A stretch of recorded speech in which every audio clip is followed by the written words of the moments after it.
Welcome back to another episode of Under 2 Minutes, and we are going over the merge tool in Pathfinder.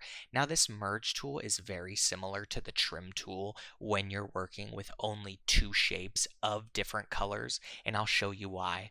If I overlap this circle with the rectangle here and highlight both, they are overlapping. So this merge tool is just going to cut out the top layer from the bottom.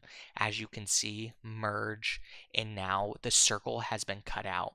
Where you really see the merge tool shine is when you are using multiple shapes, three or more, and two of them are the same color. So I just put a stroke around this long rectangle just so you can see what I mean here. But now we have three overlapping shapes.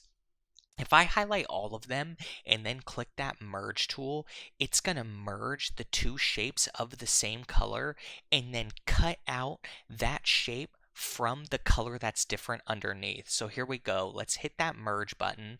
And then as you can see here, let me ungroup.